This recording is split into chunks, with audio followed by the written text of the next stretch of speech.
नींद में दो तरीका नींद होता है। एक है जो सपना आता है, राइट। सपना जो आता है इसका मतलब है माइंड उसमें भी एक्टिव है। एक्टिव है तभी तो सब पूरा दुनिया दिखता है सपना में। लेकिन एक और स्टेट है स्लीपलेस, ड्रीमलेस स्लीप बोलते हैं, डीप स्लीप बोलते हैं। Deep sleep. तो उस स्थिति में माइंड भी शट होता है। मतलब बॉडी पूरा साइलेंट है, माइंड साइलेंट है, इंटेलिजेंस साइलेंट है। तो ओनली आत्मा इज अवेकन। आत्मा तो हर समय अवेक रहता है, बट उस समय ओनली आत्मा इज अवेक। नमस्कार दोस्तों, आज मेरे साथ हैं सेंट्रल गवर्नमेंट के retired IAS officer Shri KVS Rao ji. और इसके अलावा इन्होंने काफ़ी सारी बुक्स लिखी हैं सेल्फ डिस्कवरी पर और किस तरीके से जीवन को जीना चाहिए उसके ऊपर। आइए स्वागत करते हैं। नमस्कार। गवर्नमेंट में ज्वाइन करने से पहले ज़्यादा तक हमारा ट्रेनिंग मैं बताता हूँ कि घर पे हुआ है। जब मैं 6th और 7th क्लास में थे उस समय पिताजी उनको किसी न किसी तरह, ही डॉक्टर है, लेकिन उनको योगा, नेचुरोपैथी और भगवत गीता, इन तीनों पे ध्यान लगा है। और वो सोचा कि ये बहुत इम्पोर्टेंट है लाइफ के लिए और हमारा बच्चों को ये ज़रूर बताना है। तो हमको शुरू किया है योगासन। हर रोज़ उनके साथ हम कराते थे। और उसके बाद जो खाना पीना क्या होना है, और उसके बाद जो भगवत गीता में जो भी भगवान कृष्ण बताया है, जो इम्पोर्टेंट चीज़ जो लाइफ में पता होना चाहिए वो सब हमको बताया है। छोटी छोटी चीज़ हमको बताया है। जिस तरह बोला है कि नींबू पानी वो बहुत इम्पोर्टेंट है। तो हमको सुबह पिताजी सभी को घर में बनाते थे और सब हम पीते थे। इसी तरह पढ़ाई में भी पूरा कंसंट्रेशन के साथ पढ़ने के लिए बोलते थे और बोलते थे स्कूल में अच्छा दोस्त होना चाहिए और ज़्यादा बात नहीं करना है। जो भी क्लासरूम में है कंसंट्रेशन से सुनना है और ध्यान से टीचर को रिस्पेक्ट करना है। इस तरह हमको सिखाया है। तो मैं सोचता हूँ कि जो भी इनिशियल ट्रेनिंग घर में मिला है, जो ज़्यादा चीज़ स्कूल में मिलता है, लेकिन हमको लकी है कि हमको घर में मिला है। और पिताजी हम सब पे डेली नज़र रखते थे और कहते कि घर में भी जब ज़रूरत है बात करना है, नहीं तो पूरा साइलेंस मेंटेन करना है। जो गवर्नमेंट में ज्वाइन किया है वो भी फ़ायदा हुआ। जैसे आप बताया कि हम किस तरह बुक्स लिखना शुरू किया है, वो भी हम कंट्रीब्यूशन हमारा जो पिताजी को ही क्रेडिट देंगे, क्योंकि स्कूल कॉलेज में वो हमारा पीछे पढ़ते थे कि आप आर्टिकल लिखो। अच्छा, न्यूज़पेपर में आर्टिकल लिखो, रेडियो में बात करो, टीवी में कुछ प्रोग्राम दो।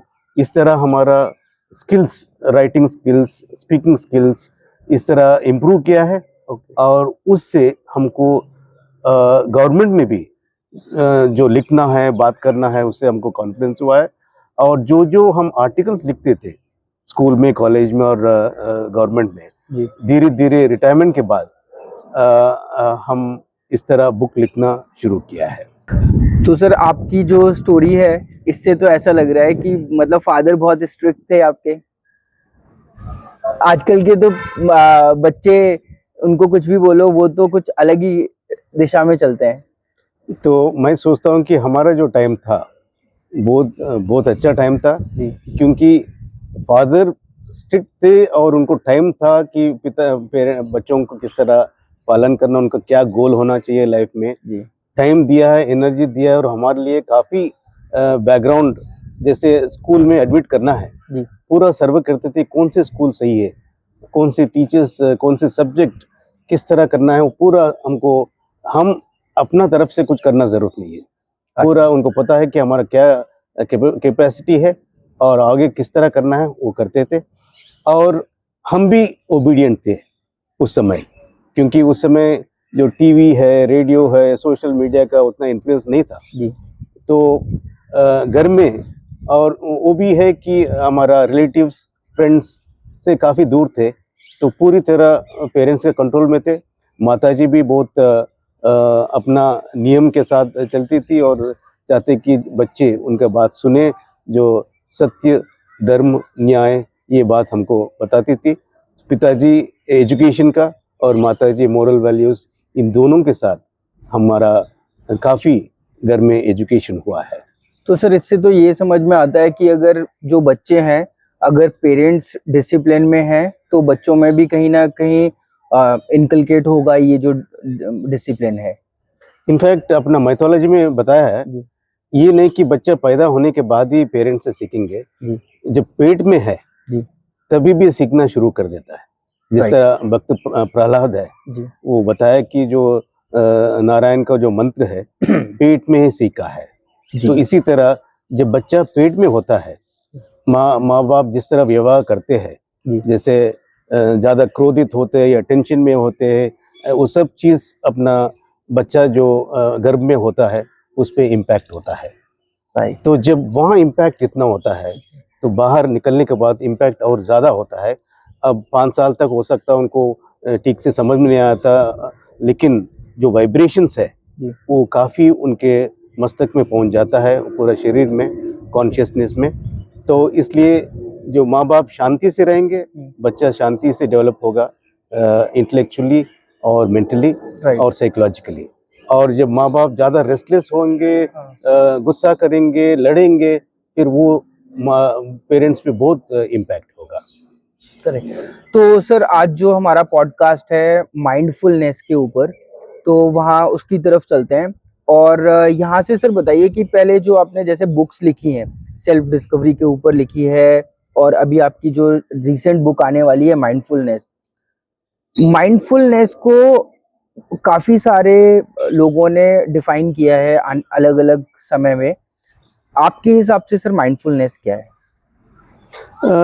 इनफैक्ट अब तो ज़्यादा कमर्शलाइज हुआ है, जी जिस तरह योगा भी कमर्शलाइज हुआ है। जी अब जैसे योगा है, जी वो है उसका मीनिंग है कि अपना जो आत्मा है जी परमात्मा से जुड़ना है, जी टू जॉइन जी योगा। लेकिन अब इस तरह इंटरप्रिटेशन हुआ कि वो सिर्फ आसन, जी योगासन तक नीचे गिर चुका है। जो physical, mental, intellectual, spiritual development, जी वो तो मेन गोल है, जी लेकिन ज़्यादा तक अब लोग सिर्फ फिजिकल डेवलपमेंट पे ही ध्यान दे रहे हैं।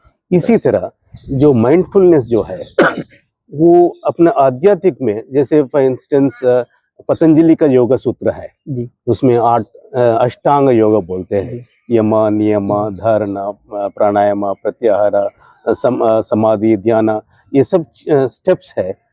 वो हर जो साधक है, जो भगवान को देखना चाहता है या पूरा आनंद लाइफ को उठाना चाहता है, तो अलग अलग स्टेप्स दिया गया है। जी तो उसमें कंसंट्रेशन है, मेडिटेशन है, ये सब चीज़ डिफरेंट लेवल्स पे है।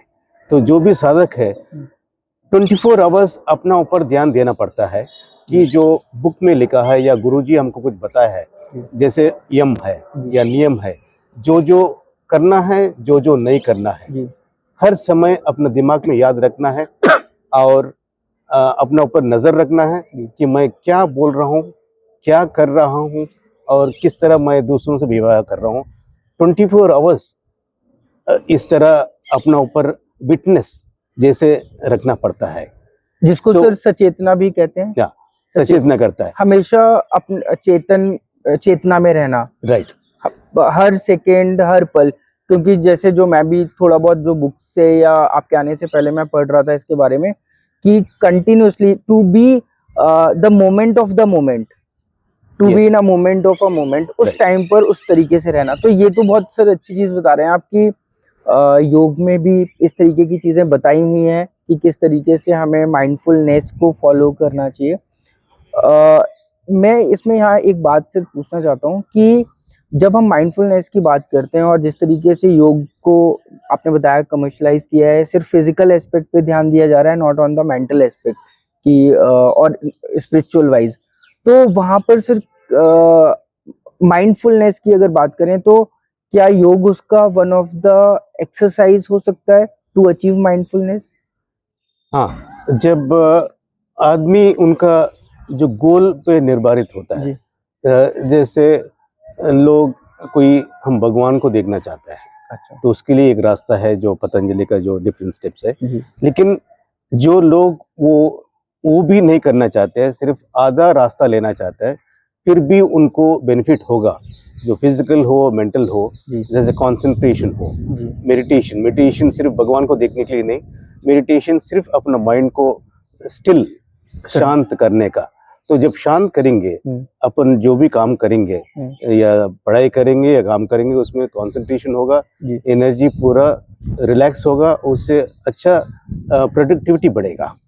Right just similar like computer system कि जब वो हीट अप होगा तो स्लो होगा और जब कूल डाउन होगा तो स्पीड तेज होगी उसकी। तो सर हम आते हैं कि जो आपकी बुक है माइंडफुलनेस, उसके बारे में थोड़ा सा बताइए ओवरव्यू कि क्या है वो बुक माइंडफुलनेस। तो हम पहले हम ये बताएंगे जी कि अपना जो व्यक्तित्व है, जी पर्सनैलिटी है, जी उसमें 3-4 आइटम्स है। जी मतलब वो इंस्ट्रूमेंट्स बोलते हैं, साधन। साधन अपन सोचते हैं कि अपन सिर्फ शरीर है, जी लेकिन शरीर से ज़्यादा भी कुछ है। शरीर जैसे सोते समय जी वो कुछ नहीं कर पाएगा, जी जब मन है तभी शरीर को उठाएगा।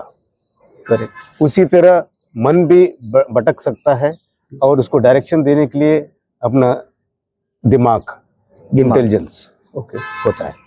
तो 3 चीज़ मैं अभी बताया हूँ, एक तो शरीर है, जी दूसरा मन है, और तीसरा बुद्धि है। लेकिन इन तीनों को जो कंट्रोल करता है जी वो अपन एनर्जी बोलते हैं, आत्मा बोलते हैं, अच्छा जो भी है। लेकिन वो मेन चीज़ है जो इन तीनों को एनर्जी सप्लाई करता है और नॉलेज भी देता है। तो ये 4 चीज़ जी अपन ज़्यादा लोगों को इसमें पता नहीं है इसके बारे में। तो हम पुस्तक में ये लिखा है अच्छा कि ये 4 चीज़ जो है, जैसे बॉडी है, जी फिजिकल बॉडी है, जी इसका जो सॉल्यूशन सिर्फ बॉडी से नहीं मिल सकता, कभी कभी माइंड से भी मिल सकता, जी कभी इंटेलिजेंस से मिल सकता। जी उसी तरह जो माइंड है, जो रेस्टलेस है, जी उसके लिए बॉडी से भी मिल सकता, इंटेलिजेंस से भी मिल सकता। कभी कभी इवन माइंड और नॉलेज है, जी जब सोल मतलब जब मेडिटेशन डीप करेंगे, वहां से अपन को जवाब मिल सकता है। तो जब चारों साधन अपन ध्यान में रखेंगे, जी तो जो भी प्रॉब्लम्स है जी उसका सॉल्यूशन किसी न किसी तरह अपन को मिलेगा। मिल जाएगा। तो सर वो जो 4 चीजें हैं, पहली क्या है उसमें? बॉडी है, बॉडी, दूसरी माइंड, बॉडी माइंड, हाँ, तीसरा इंटेलिजेंस, इंटेलिजेंस एंड और फोर्थ चौथा वी कैन से एनर्जी या सोल, कॉन्शियसनेस, जो भी कहो। अच्छा, तो माइंड एंड कॉन्शियसनेस तो वो हो गए जो इंटेंजिबल हैं। Right. Body and second is brain और माइंड। बॉडी, माइंड, इंटेलिजेंस और soul. Soul. In fact only body है जो अपन को दिखता है, अच्छा, लेकिन माइंड, इंटेलिजेंस और सोल तीनों नहीं दिखता है। तो सर जो माइंड है, माइंड हमारा वर्क कर रहा है, माइंड कैसे वर्क करेगा? बॉडी तो समझ आता है, जैसे कोई एक नॉर्मल इंसान जो है, अगर उसको समझाने की बात करी जाए कि बॉडी हमें फिजिकल फॉर्म दिखता है बॉडी का। राइट। माइंड लोग बहुत सब समझते हैं कि ब्रेन को माइंड कहते हैं, right. But what is mind exactly? Right. Mind जो चंचलता है, माइंड, मन जिसको कहेंगे। मन जो चंचल, अच्छा मतलब एक बार यहाँ बैठता है, जी एक बार उधर जाता है, एक बार उसका एक एग्जाम्पल भी है। अच्छा माइंड जिस तरह चंचल हो सकता है, अच्छा माइंड है एक बंदर, मंकी, और बंदर को शराब पिला दिया। ठीक है पहले ही बंदर बहुत चंचल होता है, जी उसको शराब भी पिला दिया। जी उसके बाद उसको बिच्छू भी काट लिया, और उसके बाद वो जो भूत है उसके अंदर सवार हो गया। जी तो अब जितना पता है अब कितना चंचल हो सकता है माइंड, तो अपना जो मन है हाँ। उतना चंचल होता है। अभी अपन कुछ बोलते हैं, फिर मन तुरंत लंदन जाता है, फिर इंग्लैंड, फिर ऑस्ट्रेलिया जाता है, फिर या नोएडा सेक्टर 30 जाता है, तो कहीं जाते रहता है। तो मन बहुत चंचल है। और ये भी है, मन ऑलवेज चाहता है कि मेरे को सुख चाहिए, दुख नहीं चाहिए, और बोलता है कि बात भी भेदभाव रखता है, वो अच्छा है, ये बुरा है, अच्छा वो मेरा शत्रु है, ये मेरा मित्र है। इस तरह इमोशंस, जो फीलिंग है हाँ जी या थॉट्स है, ये सब चीज को मन बोलते हैं। तो इमोशंस, फीलिंग, थॉट्स। मेरा एक से सवाल है यहाँ पे, और मैं काफी पहले से भी इसके बारे में सोचता रहता हूँ कि ये मन वाली, जो मन की चंचलता की बात हम बचपन से सुनते चले आ रहे हैं कि आप कंसंट्रेट करो, मन को मत भटकाओ, इस तरीके की चीजें। ये मन जो है या ये माइंड है, ये रहता कहाँ पर है हमारी बॉडी में, राइट। और ये कैसे पैदा होता है? जैसे हमारी बॉडी एक फिजिकल फॉर्म में पैदा हुई, इंटेलिजेंस की अगर हम बात करेंगे तो इंटेलिजेंस हमारे एक्सपीरियंसेस से इंटेलिजेंस आती है। राइट। am I right? ठीक है? नॉलेज और एक्सपीरियंस। नॉलेज और एक्सपीरियंस से इंटेलिजेंस क्रिएट होती है। Right. That is the root cause है जो उसको बर्थ देता है इंटेलिजेंस को। राइट। माइंड का जन्म कैसे होता है और माइंड होता कहाँ है हमारी बॉडी में? राइट।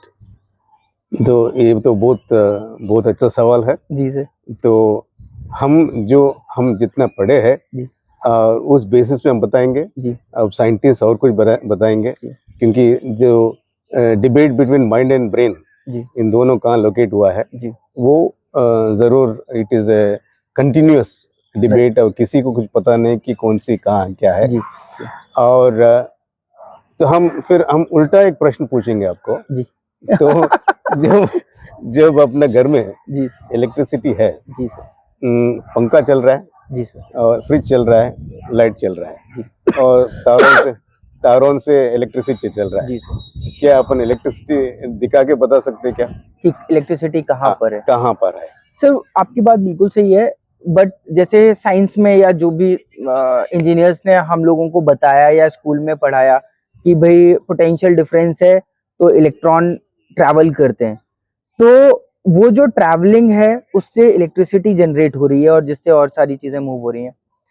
अब लेकिन जब हम माइंड की बात करते हैं या मन की बात करते हैं, तो क्या ये जो मन है ये हमारा ब्रेन जनरेट करता है, और क्या ये एक ईश्वरी शक्ति है, डिवाइन पावर है जो हमारे अंदर देती है ये चीज को कि तुम ऐसा बिहेव करोगे, या तुम आज अभी यहाँ पर बैठे हुए हो और तुम्हारा मन जाएगा किसी चीज को जिसे आप चाहते हो उसकी तरफ, या आपका मन करेगा कि नहीं यार मैं कुछ अलग काम करता हूँ, मैं क्रिकेट खेलता हूँ, मैं कुछ ये खा लेता हूँ। तो वो वाली जो चीज है सर, वो थोड़ा सा कंफ्यूज करती रहती है। आप बताएंगे तो लोगों को इसमें थोड़ी क्लैरिटी आएगी। तो हम सिर्फ इसका बेसिस लेते हैं जो हमारा स्पिरिचुअल जो मास्टर्स जो पूरा उनको पास्ट प्रेजेंट फ्यूचर जी उनको जो पता है जी, और उनका एक्सपीरियंस से, उनका नॉलेज से जी काफ़ी चमत्कार भी दिखाया है। जी तो उनका जो अपना स्क्रिप्चर्स पे जी उनके बेसिस पे हम बताएंगे जी कि ये बताया है कि ये सब चीज़ तो ईश्वर बनाते हैं, जी और जो हर आदमी जी अलग अलग यूनिक होते हैं, जी और जिस तरह जन्म लेते हैं, कुछ रिच फैमिली में होता है, कुछ पुअर फैमिली में होता है, जी कुछ इंटेलिजेंट होता है, कुछ थोड़ा बुद्धू होता है। जी तो स्क्रिप्चर्स ये बताता है कि अपना जन्मों से अपन यहाँ तक पहुँच गया है। ओके।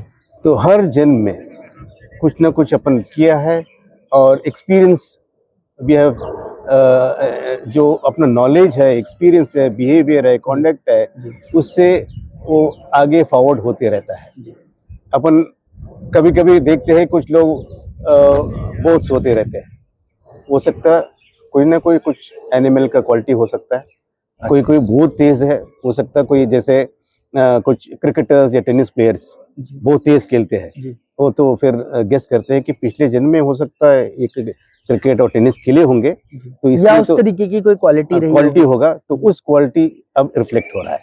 सो जो पास्ट लाइफ में जो जो अपने टेंडेंसीज थे जी वो अपना रिफ्लेक्ट होता है इस जन्म में।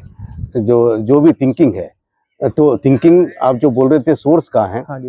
तो कुछ लोग बोलते हैं हृदय से बोलते हैं, हार्ट, अच्छा कुछ लोग बोलते हैं ब्रेन बोलते हैं, अच्छा। बट ये एक सिस्टम है, पूरी तरह इंटरकनेक्टेड है। ओके बॉडी भी बॉडी से भी अपन कभी बात करते हैं, जैसे हाथ हिलाते हैं जी तो उससे लोग समझते थे अपन क्या बोलना चाहते हैं। राइट तो अपन जो सोच है, जी तो मन का जो सोच है कितना पावरफुल है, मतलब जो पूरा सोच तो जो भगवान का है, जो अल्टीमेट, जी लेकिन जो ब्रेन का हो या माइंड का हो, जी इट इज ऑल एनर्जी है इन डिफरेंट फॉर्म्स। जी कहाँ है पता नहीं, जैसे फॉर इंस्टेंस समुद्र का जी एग्जाम्पल देंगे। जी समुद्र का जो लहरें है जी कहाँ से आ रहा, क्यों आ रहा, और इतना क्यों आ रहा, इतना तेज से क्यों आ रहा, और सुबह में कम होता है शाम को ज़्यादा होता है, ये सब क्या हो रहा है। साइंस तो कुछ ना कुछ बताता है, लेकिन पूरी तरह उसका रियल करेक्ट आंसर ढूंढना बहुत मुश्किल है। ये सर आपने बहुत सही बात बताई है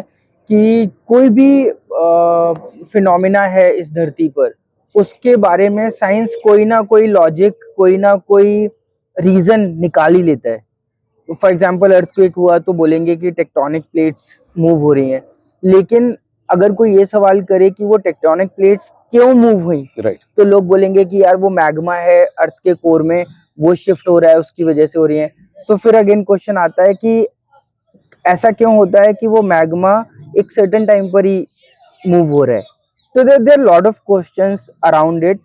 तो एनीवे हम अपने अगले क्वेश्चन की तरफ बढ़ते हैं। बॉडी की बात हो गई, हमारा माइंड की बात हो गई, और अगर हम माइंड वाली जो बात है या मन वाली जो बात है, अगर हम इसे कंक्लूड करें तो इसमें बहुत सारे फैक्टर्स जो मैं समझ पाया हूँ या व्यूवर्स भी समझ पाए होंगे कि बहुत सारी चीज़ें इसमें इंक्लूडेड है। हार्ट भी इंक्लूडेड है, ब्रेन भी इंक्लूडेड है, पास्ट लाइफ भी इंक्लूडेड है, प्रेजेंट अपब्रिंगिंग भी इंक्लूडेड है एक माइंड को क्रिएट होने में।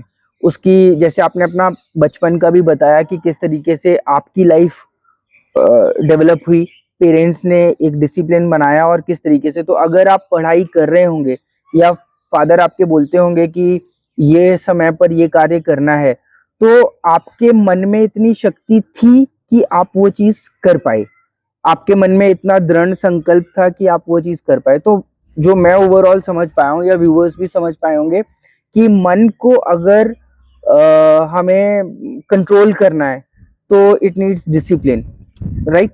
वेरी तो जिस तरीके से जो भी हमारी कन्वर्सेशन है, तो अब हम आते हैं सर अगले उस पर कि बॉडी हो गया, माइंड हो गया, अब आया हमारा इंटेलिजेंस। इंटेलिजेंस के ऊपर बात करते हैं सर। तो इंटेलिजेंस मैंने पर्सनली अपने एक्सपीरियंस से बहुत बार देखा है कि जो, जैसे हम बोलते हैं कि knowledge and experience will make you intelligent, but मैं बहुत बार देखता हूँ कि एक जो पढ़ा लिखा नहीं है व्यक्ति, जिसने कभी स्कूल नहीं देखा या बहुत कम पढ़ा लिखा है, और वो किसी इंजीनियरिंग फर्म में काम कर रहा है या किसी ऐसे डिपार्टमेंट में काम कर रहा है जहाँ पर बहुत टेक्नोलॉजी और इस पर काम होता है, या any department, but he is very intelligent. तो ये जो इंटेलिजेंस है, how to increase this intelligence, और इंसान इंटेलिजेंट कैसे बने? सो इंटेलिजेंस आप जो बोले कि किस तरह आएगा, जी अब ऐसा है, जो जमाना आया, सोशल मीडिया का जो जमाना आया है, इंटरनेट का जो जमाना है, ज्यादातर जो अपन को मिल रहा है सिर्फ इंफॉर्मेशन मिल रहा है, राइट, ओनली इंफॉर्मेशन, और इससे कंफ्यूजन हो रहा है कि कौन सी इंफॉर्मेशन सही है कौन सी गलत है, राइट। तो इंटेलिजेंस अपन को बताता है कि कौन सी इसको यूज करना है, और जब इंटेलिजेंस को यूज करेंगे उसको बोलते हैं विजडम। विजडम को सर ये कह सकते हैं कि सही और गलत में फैसला लेने की जो क्षमता है, राइट। मतलब विजडम मतलब थोड़ा एक्सपीरियंस जी और इम्प्लीमेंटेशन राइट का होता है उसमें। जी, when knowledge is converted into experience into action, then it becomes wisdom. नहीं तो फिर नॉलेज सिर्फ अपना दिमाग में रहेगा, शेल्फ में रहेगा, वो यूज नहीं होता है। राइट, जैसे अपन पूरा स्कूल में काफी सीखा है, पेरेंट्स को रेस्पेक्ट करना, ये करना, वो करना, लेकिन घर आके पेरेंट्स को डांटेंगे, so that intelligence of no use. It becomes wisdom only when you practise it, when you practice it. So therefore अभी स्थिति ऐसा है, इंफॉर्मेशन तक ही रहा, उसको नॉलेज कन्वर्ट नहीं हो रहा है, राइट, और नॉलेज को भी विजडम कन्वर्ट नहीं हो रहा है। आई think that is the main drawback of present times. तो यहाँ कहीं ना कहीं कमी है। पहले क्या होता था, जो अपना माइथोलॉजिकल स्टोरीज है, ग्रैंड पेरेंट्स है, और कुछ अच्छा सिनेमा या कुछ बुक्स हो, उस तरह काफी अपन को सही रास्ता, इसमें मोरालिटी और एथिक्स की बहुत, जैसे आप बोला कि डिसिप्लिन, ये सब चीज, डिसिप्लिन, पेशेंस, ये सब चीज बहुत इंपॉर्टेंट है। सिर्फ इनमें स्कूल में जो पढ़ते हैं दैट इज नॉट इम्पोर्टेंट। सो ये सब चीज, और पेरेंट जो एल्डर्स को रिस्पेक्ट करना है, उनसे सीखना है, these are all very very important. Intelligence जो है अगर वो प्रैक्टिस करी जाए तो विजडम में कन्वर्ट हो जाती है, और ये सारी चीज़ें हो रही हैं। लेकिन कहीं ना कहीं मैं ये देखता हूँ कि जो विजडम की जब बात आती है तो वो आज के समय में लैक कर रही हैं वो चीज़ें। लोगों को सही डिसीजन लेने के लिए मतलब उनको बहुत मशक्कत करनी पड़ती है, और बहुत बार उनके डिसीजन सही हो भी नहीं रहे हैं। In general regular day to day life की भी बात करें अगर तो उसका मेजर रीजन क्या लगता है आपको? पहले रीजन है कि पेरेंट्स का अपब्रिंगिंग सही नहीं हो पा रहा है, बिकॉज इतना फास्ट लाइफ है। जी पेरेंट्स अपना बिजी में है, जी अपना जॉब और पैसा कमाने में और फैमिली को देखभाल करने में कहीं ना कहीं उनको टाइम ज़्यादा नहीं दे रहे बच्चों को। जी और स्कूल में भी पहले बहुत अटेंशन मिलता था टीचर से, जी वो भी नहीं हो पा रहा है। जी तो और पहले कुछ ग्रैंड पेरेंट्स भी कुछ सिखाते थे, वो भी नहीं हो रहा है। और फिर बच्चे कहाँ जाए, तो उनको सिर्फ सोशल मीडिया है, फिल्म्स है, एक्टर्स है, वो जो बोलते वो वेदा बन जाता है। तो उससे क्या हो रहा है, उनको पता नहीं चल रहा है कि कौन सी रास्ता ढूंढना है। और बीच में फ्रेंड्स भी है, फ्रेंड्स का जो फ्रेंडशिप है उससे भी काफ़ी प्रभाव हो रहा है। तो पूरी तरह डायरेक्शनलेस। इंटेलिजेंट बहुत है, जो हमारा जो जनरेशन है, अब जनरेशन है, वेरी वेरी इंटेलिजेंट, नॉलेज बहुत है, टेक्नोलॉजी इंफॉर्मेशन बहुत है। और जो डिवाइसेस है, टेक्नोलॉजी यूज करना, किस तरह करना है, कंप्यूटर्स बहुत तेज है। लेकिन वहाँ जहाँ उनको लैकिंग है, एक है सीखने का कि कौन सी किस तरह कॉन्डक्ट, बर्ताव किस तरह करना है, पेशेंस रखना है, ग्रेटिट्यूड रखना है, और जब फेल्यूर है उसको किस तरह अपने आप को संभालना है, फेलियर कैसे हैंडल करना है। बहुत सी बात ये है जो ज्यादा लैकिंग है। तो उनको सक्सेस तुरंत चाहिए, किसी न किसी तरह चाहिए, और जब फेलियर होगा पूरा डिप्रेशन में जाएंगे। तो ये ऐसा स्थिति पहले इतना नहीं था पिछले जनरेशन में। तो ये ज्यादा मेन प्रॉब्लम है। I think not only parents, पूरा सोसाइटी का रिस्पॉन्सिबिलिटी है। इसमें बच्चों का कोई रिस्पॉन्सिबिलिटी नहीं है, क्योंकि उनको जिस तरह डायरेक्शन मिलेगा उस तरह डायरेक्शन जाएंगे। तो हो सकता है कि जहाँ जहाँ पेरेंट्स का कमी है या ग्रैंड पेरेंट्स का कमी है, तो आई थिंक जो सोशल मीडिया जिस तरह इंफॉर्मेशन दे रहा है, तो हो सकता है थ्रू सोशल, क्योंकि उनको ज़्यादा सोशल मीडिया में इंटरेस्ट है। So I think if through social media, जिस तरह आप जो माइंडफुलनेस के बारे में इस तरह फोटोग्राफ बना रहे हैं, इस तरह पॉजिटिव चीज बताएंगे, उनको थोड़ा डायरेक्शन देंगे। आई थिंक जिस तरह पेरेंट्स और टीचर्स पहले जो बताते थे, if social media can be more responsible and show them the right direction, तो फिर वो बहुत बढ़िया रहेगा, क्योंकि नॉलेज बहुत अच्छा है, इंफॉर्मेशन है। तो इस तरह थोड़ा रास्ता डायरेक्शन दिखाने से आई एम श्योर वो अपना से जो प्रेजेंट या प्रीवियस जनरेशन से और आगे बढ़ सकते हैं। तो सर हमने बात की बॉडी की, फिर हमने बात की माइंड की, फिर इंटेलिजेंस की, अब सोल की बात करते हैं।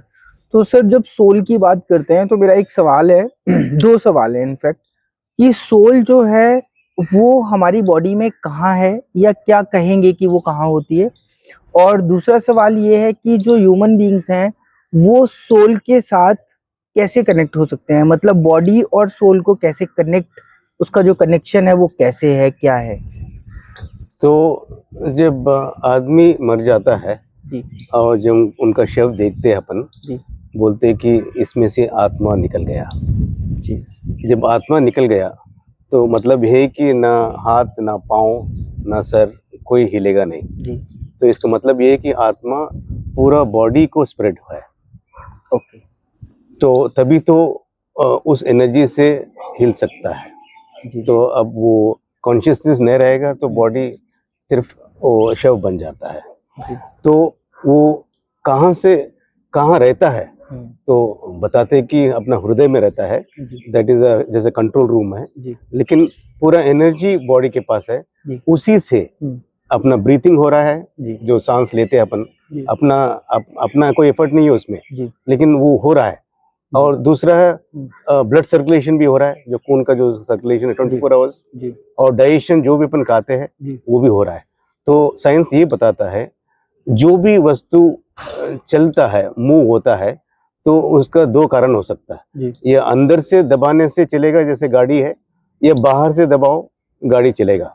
कोई तो बाहर की फोर्स या अंदर अंदर का की फोर्स। फोर्स, ठीक है। तो अब इसमें अपना कोई बाहर का फोर्स तो है ही नहीं, अपन जी। कोई कुछ नहीं कर रहे, जी। और ना कोई अपन देखते कोई कुछ कर रहे, जी। तो इसका मतलब है फोर्स अंदर का ही है। जी। और वो उस अंदर का फोर्स बोलते हैं, एनर्जी बोलते हैं, सोल बोलते हैं, कॉन्शियसनेस बोलते हैं, जी। गॉड बोलते हैं, जी। अलग अलग नाम दिया गया। जी। वो that is the main source. उसके वजह से अपन जीते हैं, चलते हैं, बात करते हैं, सोचते हैं, जी। ध्यान करते हैं, हर चीज उस शक्ति से काम होता है। जी। और जब वो शक्ति बाहर निकल जाता है, अपन अपना बॉडी शव बन जाता है।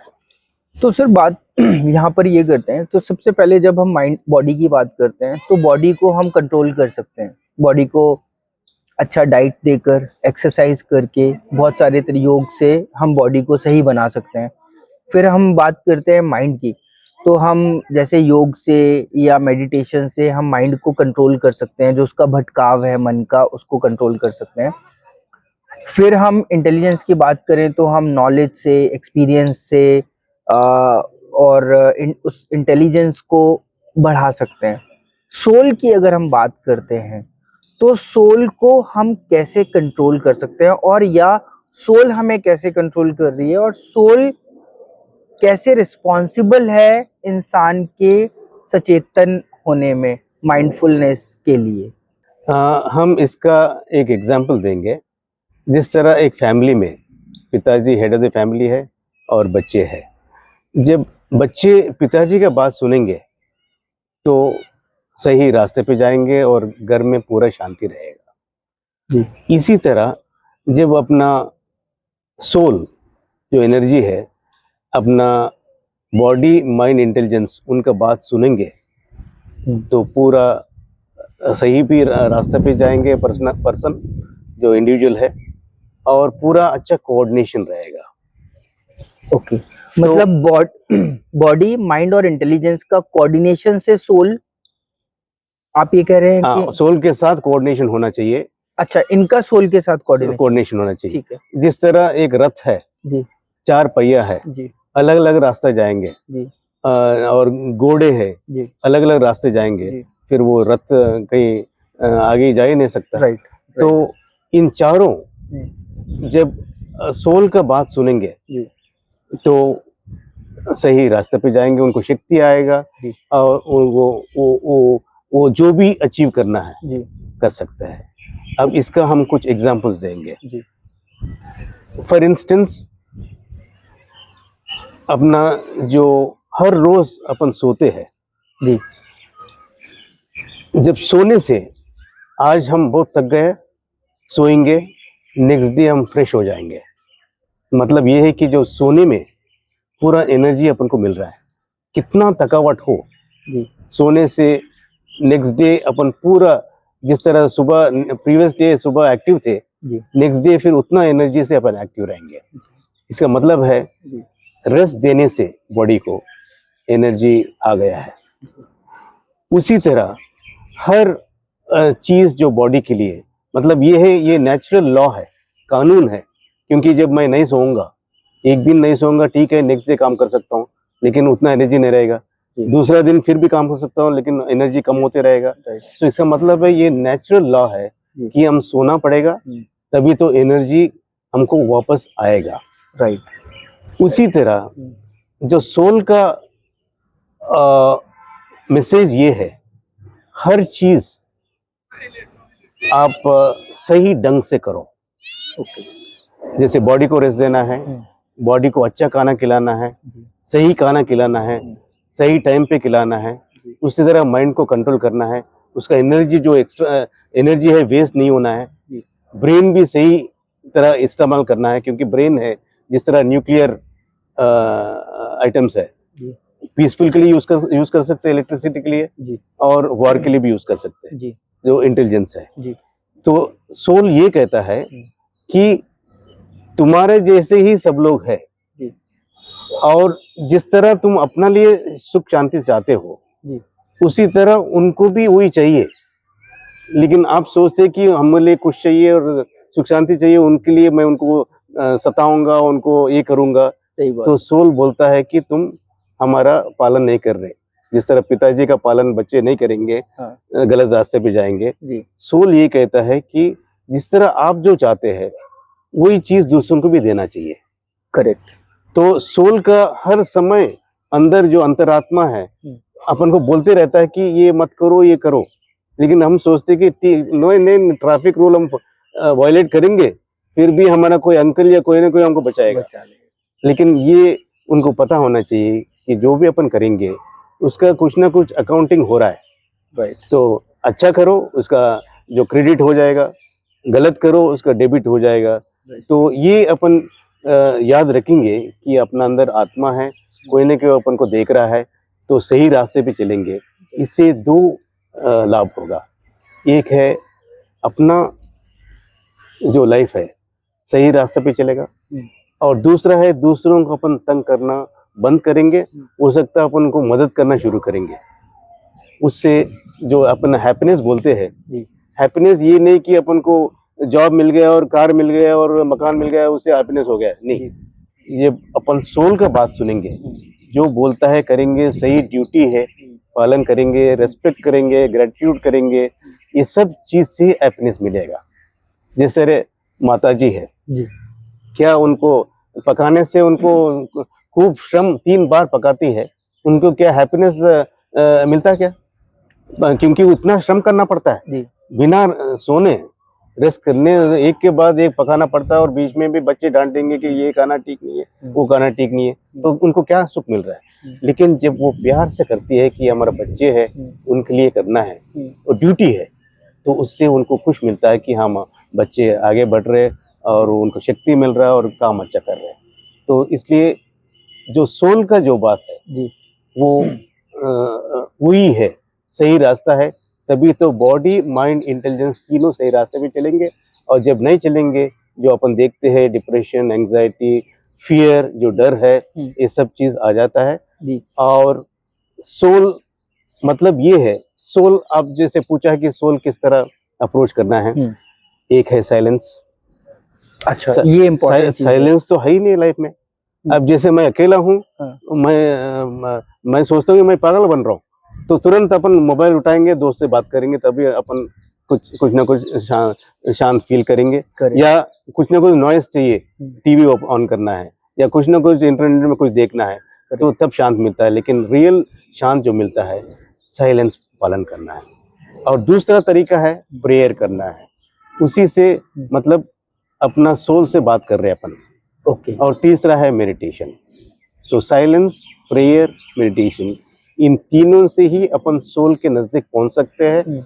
और उनका आवाज से अपन को पता चलेगा, इंट्यूशन से पता चलेगा हम क्या काम कर रहे हैं और क्या उससे अच्छा काम कर सकते हैं। गलत है तो ये गलत जो काम है, कब किस तरह मैं छोड़ सकता हूँ, ये सब चीज इंफॉर्मेशन जो है उससे सोल से मिलता है।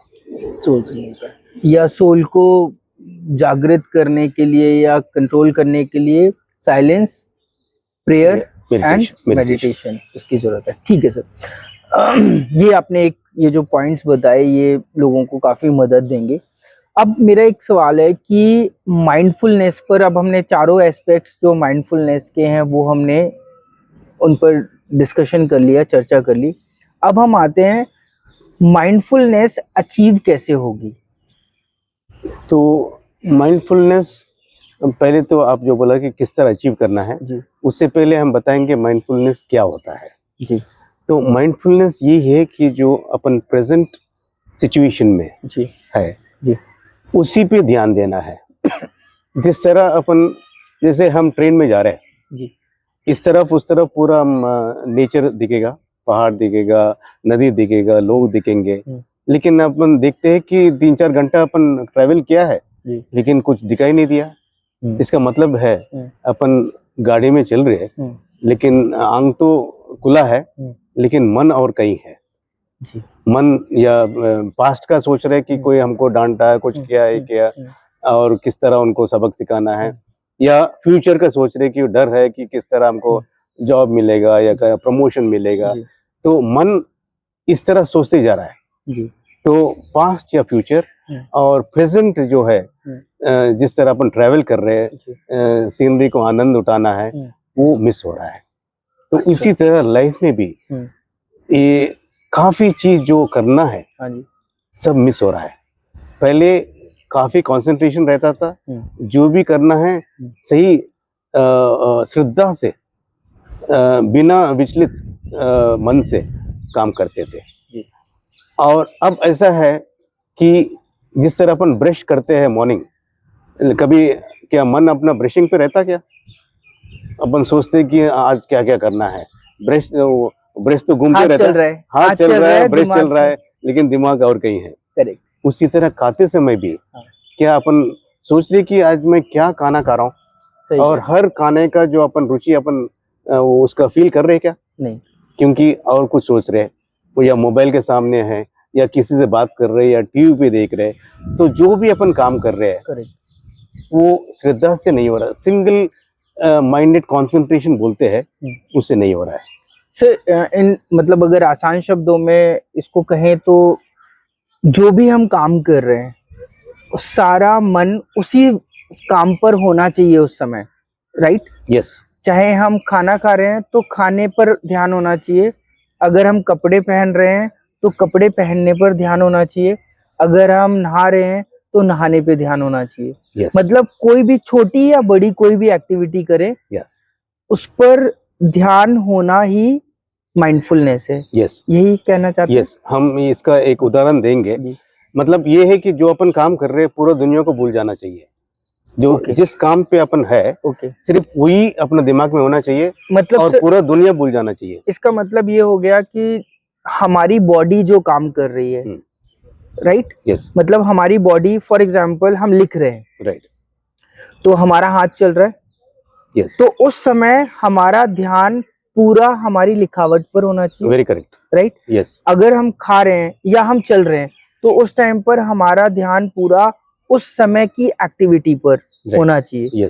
तो इसका मतलब वही, जब हम बात करें body, mind, intelligence and soul की, तो हमारी बॉडी जो कर रही है, हमारा माइंड भी वही होना चाहिए, हमारी इंटेलिजेंस भी उसी काम को, बॉडी को करने में सहायता देनी चाहिए, एंड हमारी सोल भी बॉडी के साथ में होनी चाहिए। किसी को नहीं भूलना चाहिए, किसी को नहीं, सब इकट्ठा आना चाहिए, राइट, तभी तो काम श्रद्धा से होता है। तब काम हम एग्जाम्पल, सिंपल एग्जाम्पल देंगे जी। जिस तरह अपन 12th क्लास पास किया है जी, 12th क्लास का सर्टिफिकेट मिल गया जी। जिस तरह ग्रेजुएशन किया है, ग्रेजुएशन सर्टिफिकेट मिल गया, क्या इतना आसानी से मिल सकता क्या? हर रोज अपन स्कूल गए, कॉलेज गए, एग्जाम लिखा है, हर रोज पढ़ा है, उसी तरह सर्टिफिकेट मिला है, राइट। तो इसका मतलब यह है जो प्रेजेंट मोमेंट में अपन थे, इसलिए तो इतना अचीव किया है। जो भी अपन करते हैं, जो भी अचीव हुआ है, सब प्रेजेंट मोमेंट में होता है। जैसे फॉर इंस्टेंस फ्यूचर का अपन सोचते हैं, अरे हमको बिल्डिंग चाहिए, अरे करना है तो आज शुरू करो, जमीन ले लो, धीरे धीरे फाउंडेशन बनाओ, वो सब प्रेजेंट में ही हो सकता है। तो अपन सिर्फ सोचते रहेंगे, कुछ होने वाला नहीं है। तो इसलिए जो भी करना है, जो कर सके तो आज ही शुरू करो, या नहीं हो सकता फिर सोचो ठीक है फ्यूचर में मैं करेंगे, लेकिन उसके बारे में सोचना जरूरत नहीं है। एक एग्जाम्पल देंगे, जिस तरह बच्चा एग्जाम लिखने के लिए प्रिपरेशन शुरू किया है और हर समय सोचता रहता है कि क्या हम पास होंगे, फेल होंगे, या हमको 80 मार्क्स आएगा या 100 मार्क्स आएगा, प्रिपरेशन कैसा होगा? प्रिपरेशन होगा ही नहीं, क्योंकि मन एक ही चीज सोच सकता है, या प्रिपरेशन पे या आउटकम, हमारा रिजल्ट क्या निकलेगा, लेकिन आउटकम सोचने से प्रिपरेशन नहीं होगा। तो लेकिन प्रिपरेशन बच्चा सोचेगा कि मैं जो भी हो मैं श्रद्धा से पढ़ूंगा, तो ये प्रिपरेशन से रिजल्ट क्यों अच्छा पॉजिटिव नहीं होगा। तो इसलिए गीता में भी ये जो श्लोका है, कर्मण्येवाधिकारस्ते मा फलेषु कदाचन, इसका मतलब ये है कि सिर्फ काम करना अपना हाथ में है, उसका रिजल्ट अपना हाथ में नहीं है। क्योंकि रिजल्ट के लिए अलग अलग फैक्टर्स होते हैं। जैसे अपन कितना भी अच्छा एग्जाम लिखा हो, एग्जामिनर का मूड ठीक नहीं है, हो सकता है मार्क्स कम ज्यादा मिल सकता है, करेक्ट, या हो सकता है एग्जाम भी कैंसिल हो जाएगा, कोई कहीं ना कहीं कोई नकल हो गया, हमने जो लीकेज हुआ है कुछ ऐसा, तो वो सब अपना हाथ में ही नहीं, करेक्ट। तो इसलिए जो अपना शास्त्र इस तरह कुछ बताया है वो बहुत इम्पोर्टेंट है। और अपन ये सब कंसंट्रेशन से, एक और एग्जांपल है, जी अर्जुन को पूछा गया, जो बच्चा था, वो एक चिड़िया को मारना था, जी वो पूछा कि तुमको क्या दिखाई दे क्या रहा है? दिखाई देता सब लोग बोला कि हमको पूरा चिड़िया दिखाई दे रहा है, एक या टेल दिखाई दे रहा है। वो बोला सिर्फ मेरे को आंख दिखाई दे रहा है, Right. और कुछ नहीं दिखाई दे रहा है। Right. तो इसका मतलब मैं जो आपको कहा हूँ कि जो काम करते समय पूरा दुनिया भूल जाना है, Right. That is mindfulness. वो अब बहुत कम होते जा रहा है, कंसंट्रेशन बहुत कम हो रहा है, क्योंकि अपना डर बहुत है, परेशानी, एक्सपेक्टेशन बहुत है। Right. इस सब चीज से अपने जो जितना काम कर रहे हैं और इससे क्या हमको फल मिलेगा, राइट ये सब चीज से अपना जो श्रद्धा और कंसंट्रेशन काम पे कम हो रहा है, तो फिर रिजल्ट कैसा निकलेगा? सर मैं एक मेरे दिमाग में इस चीज को लेकर एक प्रश्न आता है। जैसे हम खाना खा रहे हैं, हमारी बॉडी है मतलब हमारी, और हमारे सामने खाना रखा हुआ है। हमने खाना खाना शुरू किया और हमने साथ में ईयरफोन लगाकर गाना सुन रहे हैं, या हम टेलीविजन चल रहा है उसे देख रहे हैं, टीवी पर जो भी आ रहा है उसको। तो अगर इस पूरी एक सिचुएशन को एनालाइज किया जाए तो हमारी बॉडी को काम मिला है खाना खाने का, और हमारी जो माइंड है वो कहाँ पर है? टेलीविजन पर। हमारी इंटेलिजेंस जो है वो वर्क ही नहीं कर रही इस पॉइंट ऑफ टाइम पर। तो मैं ये जानना चाहता हूँ कि क्या ऐसा होगा कि जो उसका जो पर्पस है, खाना खाने का जो पर्पस है, वो पूरा होगा? इसका मतलब जो खाना हम खा रहे हैं वो उसका जो पर्पस है कि हमारी बॉडी को एनर्जी मिले, न्यूट्रिशन मिले, वो फिर कहीं ना कहीं ब्रेक हो रहा है, बिकॉज वो माइंडफुलनेस नहीं है यहाँ पर। क्योंकि बॉडी कर रही है काम, बट उसका माइंड कहीं और है।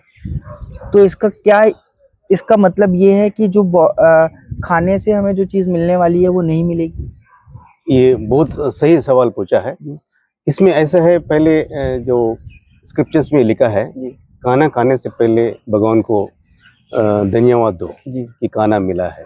तो that is the very important positive point कि भगवान को थैंक कर रहे हैं कि ये अब हमको खाना दिया है। अब इससे ज़्यादा जो अपना थिंकिंग और क्या हो सकता है खाने पे, मतलब ये है कि पूरा वी आर ट्रीटिंग खाना एज वेरी सीक्रेट। राइट। अब जब सीक्रेट इतना खाना खाएंगे, अब साइंस में भी बताता है कि जो खाते हैं अंदर का जो एंजाइम्स है, डाइजेस्टिव जूसेस है, राइट, वो सब निकलते हैं जब अपना मन सही हो। राइट। जब मन बोलेगा हाँ ये कितना अच्छा टेस्ट है, राइट, जूसेस निकलेगा, राइट, और उससे डाइजेशन होगा, राइट, उससे फिर शक्ति आएगा। राइट। और जब उसके बारे में सोच ही नहीं है, मैकेनिकली खा रहे, तो फिर जब अंदर जाएगा हो सकता है डाइजेशन सही नहीं होगा, और जो उसका जो शक्ति आना है पूरा शक्ति नहीं आएगा। राइट। तो फिर जो जितना अपन पैसा स्पेंड किया जो खाना कमाने के लिए और खा लिया, उसके कोई ज्यादा फायदा नहीं होगा।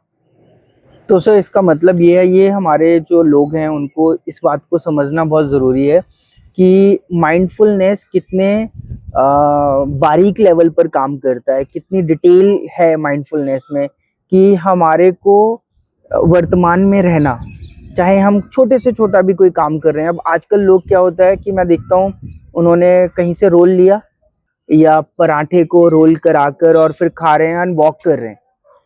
तो वो जो भी अगर वो या फ्रूट्स ले लिए और खाते हुए चल रहे हैं, तो उनका दिमाग कहीं और है, माइंड कहीं और है, और उनका जो बॉडी है वो कुछ और काम कर रही है। तो इसका मतलब वो जो उन्होंने खा तो लिया है मैकेनिकली, जैसे आपने बताया कि उन्होंने बॉडी ने कंज्यूम तो कर लिया है, बट उस बॉडी को जो रिटर्न में देना है, उस खाने की वजह से जो होने वाला है हमारे शरीर के अंदर, वो डिस्टर्ब होगा। I think very correct, right, you're very right. This is what is important.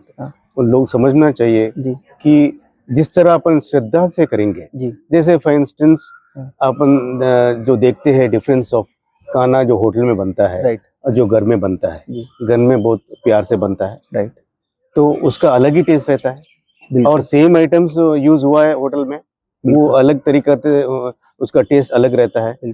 तो अपन समझना चाहिए कि ये बॉडी,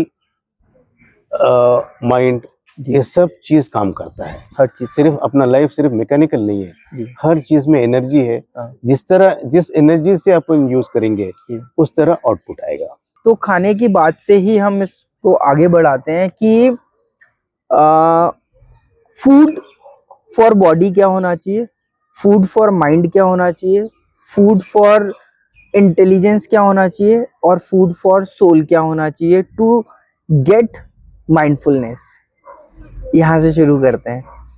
बॉडी के लिए क्या खान पान होना चाहिए कि हम सचेतना को पाएं या माइंडफुलनेस अचीव करें, फिर हम आगे भी आते हैं। राइट। सबको पता है जो घर का खाना जो होता है जी और बाहर का खाना जो होता है काफी फर्क होता है। जी घर का खाना पूरा फ्रेश रहता है, जी अपन को पता है कि कौन सी मटेरियल यूज कर रहे हैं, जी ऑयल यूज कर रहे हैं, जी कितना नमक यूज हो रहा है, जी। कितना शुगर यूज हो रहा है। जी लेकिन बाहर का जो खाना है जी वो नया है, पुराना है, कितना दिन का है, जी ऑयल कितना बार उसको बॉईल किया है, जी नमक कितना डाला, शुगर कितना डाला जी और कितना प्रिजर्वेटिव्स है, जी ये सब चीज अपन को पता नहीं Right. और वो सब चीज है उसमें। जी तो फर्स्ट थिंग बॉडी को ये नहीं कि जो भी चाहे अंदर डालना है वो कंपोस्ट जैसे डस्टबिन जैसे नहीं है बॉडी, राइट राइट उनको सही चीज डालना पड़ेगा। राइट जैसे Right. खून साफ रहना है जी तो सही सामान अंदर जाना चाहिए। Correct. जिस तरह तभी तो प्रॉब्लम्स हो रहा है, कोलेस्ट्रॉल ज्यादा हो रहा है, बीपी ज्यादा हो रहा है, Correct. डायबिटीज हो रहा है। करेक्ट ये सब चीज जो अपन गलत खाने से, गलत लाइफस्टाइल से, जैसे अपन खाते जा रहे हैं पूरा दिन, रात को खा रहे हैं, जैसे रात को सोना है, हाँ। बॉडी को रेस्ट मिलना है, लेकिन जो डाइजेस्टिव सिस्टम को रात को भी अपन उसको जागृत पे रख रहे हैं और पूरा बॉडी पूरा खराब क्यों नहीं होगा? डिस्टर्ब कर दिया हमने सर, पूरा body को। डिस्टर्ब कर दिया। Right. तो गलत खाना और ज्यादा खाना हाँ। और टाइमलेस खाना, Right. ये सबसे पूरा बॉडी को नुकसान हो रहा है। तो इसलिए ये बहुत जाना जरूरी है कि हम सही कि खाना फूड प्योर होना चाहिए जी। और सही टाइम पे खिलाना और ज्यादा नहीं कम नहीं। ये सब चीज जो माइंडफुलनेस मतलब ये है कि हर चीज जो मैं खा रहा जी। हूँ उसमें क्या क्या आइटम्स है जो अंदर जाके खून में इम्प्योर नहीं बनना चाहिए। करेक्ट जैसे पाइप में है पानी जी। और पानी में कचरा हो गया तो पानी ठीक से फ्लो नहीं होगा। नहीं होगा। अब इसमें अपना जो ब्लड वेजल्स है, प्रॉब्लम ये हो रहा है कि पूरा कचरा भर गया और खून कैसा जाएगा, कभी कभी तेज जाता है, कभी स्लो जाता है, फिर ब्रेन स्ट्रोक, हार्ट अटैक, ये सब चीज। और जो भी छोटे बच्चे में ये सब हो रहा है क्योंकि गलत फास्ट फूड्स खाने से, घर में हेल्दी फूड ना खाने से ये प्रॉब्लम हो रहा है। तो ये तो रहा लोग समझ सकते हैं, जान सकते हैं अब खाना क्या खाना चाहिए उन्हें, इसके बारे में वो लोग समझ सकते हैं कि क्या खाएं फॉर अ हेल्दी बॉडी। अब हम आते हैं food for mind. Yes, mind को क्या खिलाएं कि हमारा माइंड स्टेबल रहे, क्या बोलेंगे, क्या चीज़ है? जिस तरह हम कहा कि माइंड बहुत रेस्टलेस है जी। और इम्पेशेंट है जी। तो उसको जो माइंड अपना आप कंट्रोल नहीं होगा जी। तो उसको कंट्रोल करना है कि थोड़ा हायर पावर होना चाहिए जी। वो है इंटेलिजेंस। अच्छा। इंटेलिजेंस से ही हाँ। माइंड को बताना पड़ेगा जी। कि ये करने से तुमको नुकसान है, ये करने से तुमको लाभ है। जी। जिस तरह जैसे ऑफिस सेटिंग में जी। हमको ज्यादा गुस्सा है, हम एक आदमी को थप्पड़ मार दिया तो माइंड को बताना पड़ेगा हाँ तुम गुस्सा से उनको थप्पड़ मार दिया लेकिन वो तुमको 2 थप्पड़ मारेगा और तुम 3 मारेंगे, फिर तुमको 10 मिलेगा तो नुकसान तो तुम्हें को हो रहा है। इसलिए तुम अपना मन को गुस्सा को कंट्रोल करना पड़ेगा, नहीं तो नुकसान तुमको होगा। सर कोई एक्सरसाइज भी हो सकती है हाँ माइंड के लिए? तो मतलब ये कि एक तो इस तरह रीजनिंग से यूज करना है। दूसरा है जैसे पहले आप पूछा था कि माइंड किस तरह कैसा आ रहा है, क्या आ रहा है, वो अपन को पता नहीं है। लेकिन ये पता है कि जिस तरह बबल्स है आते रहता है तो मेडिटेशन में ये होता है कि सिर्फ विटनेस करो कि थॉट आ रहा है, अभी एक थॉट आ गया, फिर इसके बाद दूसरा आएगा, तीसरा आएगा, तो अपना क्या होता है कि कभी कभी उस थॉट के साथ अपन अटैच हो जाता है। एक थॉट से अटैच होता है। जैसे एक थॉट आ गया कल एग्जाम है, ओके, अब अपन सोचते हैं हाँ ठीक है एग्जाम है मैं पढ़ लूंगा, जी। वो थॉट चले जाएगा फिर दूसरा आएगा। लेकिन एग्जाम है एग्जाम है एग्जाम है, हाँ। बस उसी को पकड़ते रहो तो फिर डर लगना शुरू हो जाएगा। तो करेक्ट। तो मतलब ये है कि जो थॉट्स हर समय आ रहा है हाँ। उसको कंट्रोल करना है। तो आप एक थॉट से दूसरा रिप्लेस करना पड़ेगा। तभी तो जो मंत्र जब बोलते हैं हाँ जी। राम कृष्ण अल्लाह जीसस, ये जो वर्ड्स है इसमें काफी पावर होता है और वो भी टोटली न्यूट्रल होता है, जी। ना पॉजिटिव ना नेगेटिव। जी। पॉजिटिव है तो कभी कभी बहुत खुश होता है, जी। नेगेटिव अपन डाउन हो जाता है, जी। लेकिन ये वर्ड्स है पूरा न्यूट्रल है। तो इससे क्या होता है कि जो अपना जो थॉट्स आ रहा है जी। गलत और अच्छा, इससे रिप्लेस होगा। तो जितना लंबा लंबा आप टाइम पे इस तरह जब करते रहेंगे तो धीरे धीरे क्या होता है जो थॉट का जो स्पीड है कम होते रहेगा और धीरे धीरे ऐसा स्थिति आएगा कि हो सकता है थॉट एक ही थॉट रहे, वो बोलते हैं एक वन कंसंट्रेशन। और योगी का ये है कि वो एक थॉट वो भी खत्म हो जाता है, मतलब माइंड पूरा ब्लैंक हो जाता है, कंप्लीट थॉटलेस। और थॉटलेस में ये होता है कि अब उनको सोचना पड़ेगा कि मैं क्या थॉट सोचूं।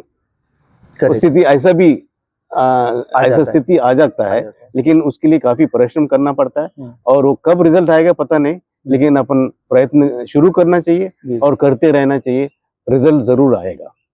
ओके।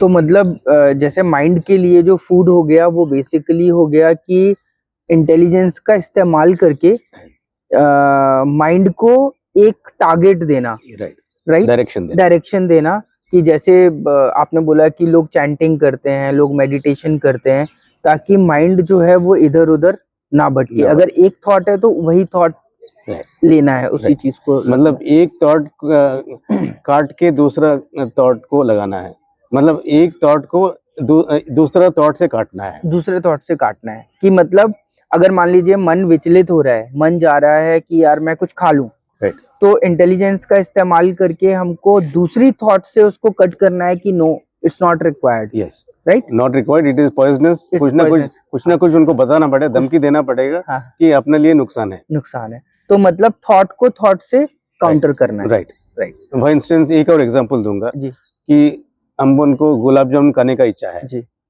और पता है कि गुलाब जामुन ठीक नहीं है लेकिन करेला ठीक है जी, तो माइंड को बताना पड़ेगा क्या गुलाब जामुन खाने के बाद करेला खाएंगे? तो माइंड बोलेगा नहीं मैं तो करेला इच्छा नहीं है, मैं गुलाब जामुन नहीं खाऊंगा, करेला नहीं खाऊंगा जी। लेकिन कभी कभी ये होता है माइंड को स्ट्रिक्ट रखना है, बोलना पड़ेगा, उनसे बात करना पड़ेगा कि ठीक है तुम अब करेला खाओ, तुमको 2 गुलाब जामुन खिलाऊंगा जी। तो किसी न किसी तरह उनको दोस्ती बनाना पड़ेगा, ज्यादा भी उनसे विरोध नहीं करना है, करे तो फिर नुकसान होगा अपन को। इनको किसी न किसी परसुएट करो, फ्रेंडशिप बनाओ, तभी तो अपना काम होगा। उनको भी थोड़ा कभी कभी दे दो लेकिन स्ट्रिक्ट रहो। करेक्ट। और इस तरह अपन मन को अपना कंट्रोल में लाना पड़ेगा। ठीक है sir, very nice. So now food for intelligence. Intelligence के को क्या जरूरत है जिससे इंटेलिजेंस बढ़ती है? इंटेलिजेंस क्या खाता है? राइट। इंटेलिजेंस में जो रीजनिंग होता है, लॉजिक होता है, डिस्क्रिमिनेशन मतलब गुड बैड, ये अच्छा ये बुरा है, सक्सेस फेलियर, ये हर चीज अपना माइंड चाहता है कि मेरे को सही मिले, हैप्पीनेस मिले लेकिन दुख ना मिले। तो इसमें जो सोल या शास्त्र जो बताता है ये सब चीज टेम्पररी है। अपन जितना भी अपन सोचते हैं कि जैसे कोई अपना शत्रु है, पॉलिटिक्स में देखते हैं आज शत्रु है कल मित्र बन गया जी। उसी तरह जो सक्सेस है फेलियर है ये सब चीज अपना सोच पे है जी। क्योंकि अपन ही अपना गोल लगाते हैं जी। लोग लगा के फिर अपन उसका प्रिजनर बन जाते हैं। हर चीज में टारगेट लगाते हैं कि अरे ये नहीं हुआ, अरे टारगेट कुछ ज्यादा लगाओ, फ्लेक्सिबल लगाओ, नहीं हुआ तो कोई बात नहीं, मैं गोल ही चेंज करूंगा, हाँ, या दूसरा बार ट्राई करो, या गोल ही चेंज करो, या सोचो कि ये हमारा कैपेसिटी नहीं है। तो इसमें अननेसेसरी डिप्रेशन होने का क्या मतलब है? तो मतलब ये है कि इतना ज्ञान विजडम होना चाहिए कि हर चीज में आप ट्राई करो, कंट्रोल करो, नहीं हो तो एक्सेप्ट करो, नहीं हो तो चेंज करो। तो मतलब अपना ब्रेन को थोड़ा ब्रॉड बनाना पड़ेगा, सक्सेस फेलियर दोनों को एक्सेप्ट करने का होना चाहिए जी और लोगों भी एक्सेप्ट करना चाहिए। जिस तरह लोग अपना नेचर है, कैरेक्टर है, लिमिटेशंस है, पॉजिटिव है, जी सब जिस तरह वो है वो पूरा एक्सेप्ट करो। जिस तरह वो लोग अपना को एक्सेप्ट कर रहे हैं, जैसे पेरेंट्स है जी अपना कितना लिमिटेशंस हो पूरी तरह एक्सेप्ट करते हैं। बच्चों एक बहुत इंटेलिजेंट है, एक कुछ बुद्धू है, जी सबको समान Accept. अच्छा लव देते हैं, पूरी तरह जी देते हैं। उसी तरह if we can implement that जी अपना ऑफिस में हो, सेटिंग में, स्कूल हो, जी तो आई थिंक अपना जो नॉलेज है जी we can change our perspective. Right That is very important. Changing attitude, changing perspective, changing expectations. इससे क्या होता है अपना फैमिली बढ़ जाता है, जी न तो फिर अपन डिवाइड कर रहे हैं, वो मेरे को पसंद है, ये मेरे को पसंद नहीं है। राइट फिर इससे क्या होता है अपना एनर्जी पूरा डिवाइड होता है। तो इसलिए तो स्पिरिचुअलिटी यही सिखाता है, वननेस। अपन वसुधैव कुटुंबम बोलते हैं, ये सब चीज स्लोगन में ही है, अपन इम्प्लीमेंट नहीं कर रहे। हर स्मॉल छोटे छोटे स्थिति में भी इम्प्लीमेंट कर सकते हैं। राइट बोलने में, लेक्चर देने में बोलते हैं कि हम पूरा एक फैमिली है, राइट लेकिन ब्रदर के साथ अब एडजस्ट नहीं होता, सिस्टर के साथ एडजस्ट नहीं होता है, राइट और फ्रेंड के साथ एडजस्ट नहीं होता है। राइट तो ये सब चीज है कि अपन सोचना चाहिए। इसमें थोड़ा अपना ईगो ज्यादा तक बीच में आ जाता है। जी तो जितना ईगो कम करते रहेंगे उतना अपना लाइफ ज्यादा प्रोग्रेस होगा। अपन वाई वी लाइक पेरेंट्स, क्योंकि वो उनके और अपना बीच में कोई ईगो नहीं है। राइट अपना पास ईगो है बट वो अपना ईगो नहीं रखते, Correct. इसलिए वी लाइक देम। कभी भी उनसे मिलना चाहते हैं, उनका कितना प्रॉब्लम हो सुनेंगे, सॉल्व करेंगे, जो भी हो, लेकिन we still like them because they have no ego. इसी तरह अपना रिलेशनशिप में भी काम में जिसमें वो ईगो जितना अपन कम करते रहेंगे, ये नहीं कि ईगो नहीं रहना है, ईगो जरूर रहना है। जिस तरह मैं सुपीरियर हूँ और कोई इंफीरियर है, उनसे काम कराना है, थोड़ा तो ईगो रखना चाहिए, तभी तो काम करा सकते हैं। लेकिन पॉजिटिव होना चाहिए और लिमिटेड, जो सही रीजनेबल ईगो होना चाहिए। ये नहीं कि अपना सेटिस्फेक्शन के लिए उसको मैं डांट दिया, ऐसा नहीं, पर्पस से डांटना है। तो दिस इज वेरी इंपॉर्टेंट। तो इंटेलिजेंस को फूड देना है तो अपना विजडम से ही, या जो सोल का जो पावर है, जो क्या अच्छा क्या बुरा, एकता, वननेस, ये सब चीज से ही फिर इंटेलिजेंस और ईगो उसको निकालना है। स्पिरिचुअलिटी ये सिखाता है कि ईगो निकालना है। करेक्ट। तो उससे इंटेलिजेंस सही रास्ते पे आएगा। इंटेलिजेंस के लिए फूड हो गया, अब फूड फॉर सोल क्या होना चाहिए? तो सोल जो हम कहा कि एनर्जी है जी तो एनर्जी तो सब में है, लेकिन उसके साथ किस तरह पहुंचना है, that is very very important.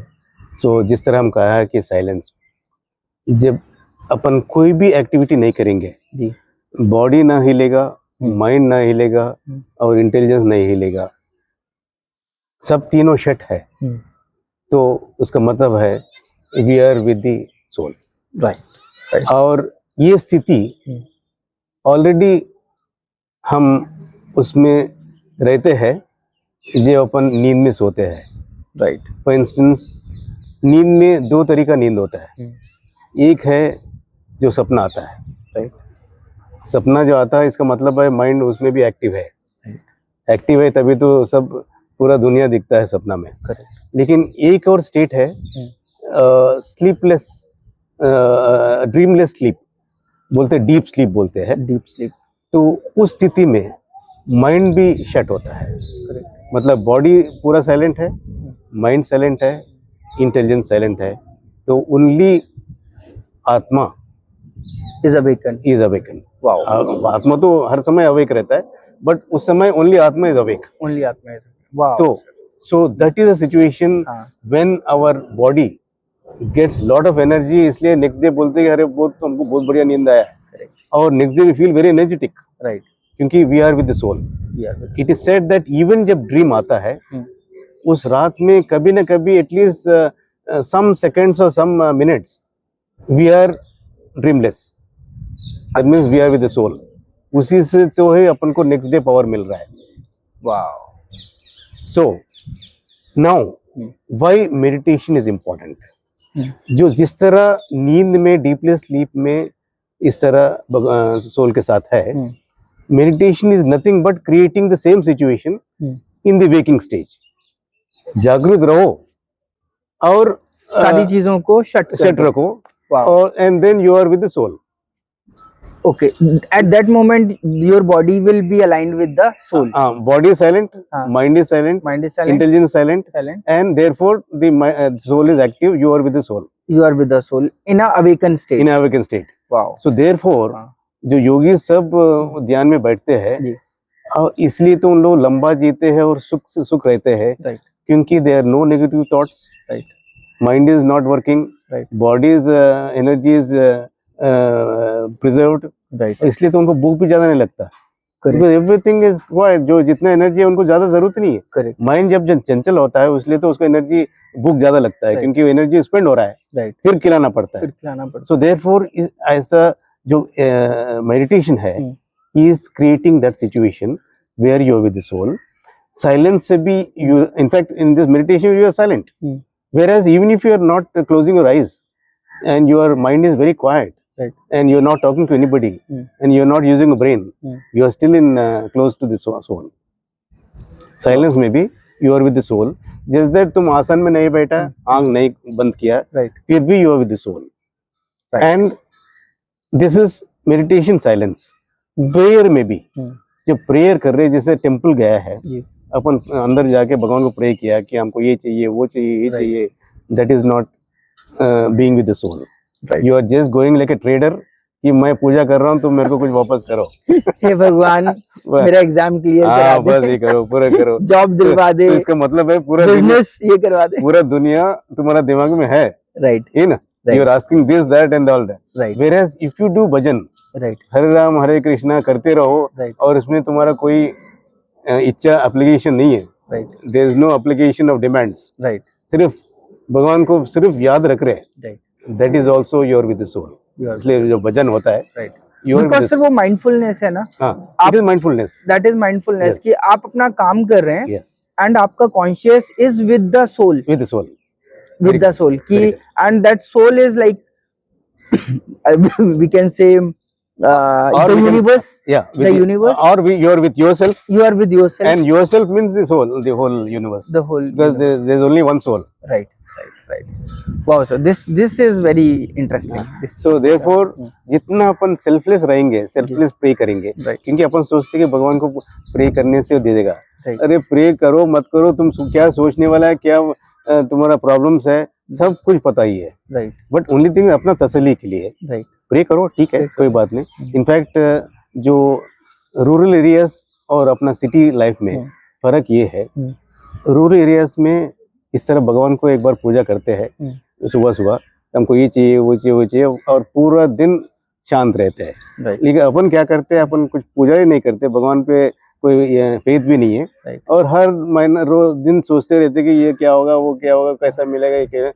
Rural वाले पूरा सरेंडर कर दिया है, भगवान ये हमारा एप्लीकेशन, तुम जब करना करो, मत करना करो, लेकिन we totally depend on you, you know everything, correct. और उनकी विशेस पूरी भी हो जाती है, पूरी होता है, because they have full faith in God, और नहीं हुआ तो भी they are not upset, right. लेकिन यहाँ अपना ऐसा नहीं है, we want even we make God a servant, मैं जो बोलना है तुम करना पड़ेगा, करेक्ट, करेक्ट।